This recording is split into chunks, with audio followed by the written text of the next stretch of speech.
Nasa stage ka na ba na wala ka ng pake sa sasabihin ng iba? Watch this. Sana nga narating mo na ang stage na ito sa buhay. Siguro mas tahimik ang buhay mo. Mas may peace, mas may focus, mas may direction. Kasi nga, sa pangarap mo lang ikaw nakatutok. Wala ka ng pake sa mga sasabihin ng iba.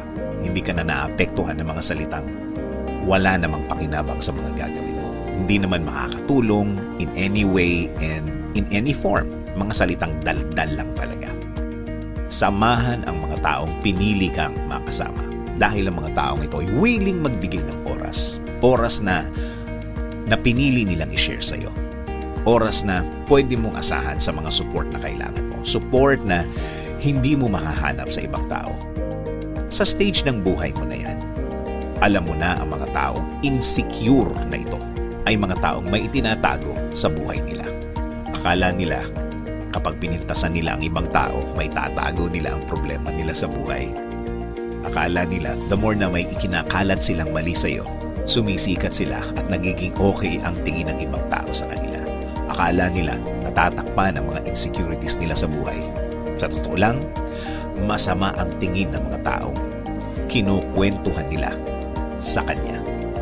So tama, the more na wala kang pakialam sa kanila, the more na tahimik ang buhay mo, the more na nakatingin ka sa mga bagay na importante lang. Walang ingay, walang istorbo. Nagkakaroon lang naman talaga ng power ang sinasabi ng iba dahil nagdi-decide ka na bigyan sila ng pansin. Dahil binigyan mo ng oras. Once na pinansin mo na ang mga daldal na useless, the more na nagiging powerful ang mga salita nila. Pakadaling malaman ang mga uri nila sa totoo lang.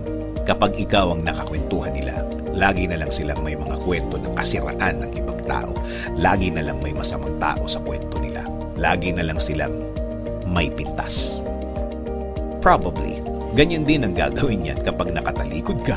Sisiraan ka din yan. Yang mga taong yan, mga taong sanay na gumawa ng mga ganyang mga gawain. Sanay na sanay silang manira ng tao. Kaya isang napakalaking accomplishment kapag narating mo na o natutunan mo na wala ka ng pake sa mga sasabihin ng iba. Deadma, no reaction. Ngiti lang. Ngiti na lang ang igagante sa mga ganitong pagkakataon. Kung matagal ka ng ganito, alam kong marami ng pagkakataon mo na na-realize na tama ang ginagawa mo. Na parang nasayangan ka sa mga pagkakataon na binigyan mo sila ng pansin. Na nag-focus ka, na naapektuhan ka.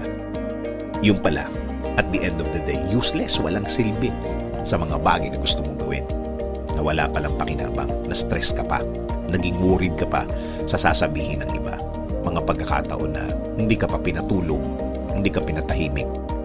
Minsan, naiintindihan ko ang mga linyang wala akong pakialam sa kanila, wala akong pakialam sa mga sasabihin ng iba. Kapag tiningnan mo yung tao, makikita mo sa mga salita niya na marami na siyang na-experience na mga pagkakataon na napatunayan niya na sinayang lang niya ang oras niya. Mga oras na sana napakinabangan pa niya sa ibang bagay na nakatulong sana sa kanya, na kung di niya pinakinggan, baka natupad na niya ang pangarap o ang gusto niyang gawin sa buhay niya. Sabi nga sa Colossians 3:23-24, whatever you do, do it from the heart, for the Lord and not for people. You know that you will receive an inheritance as a reward. You serve the Lord Christ.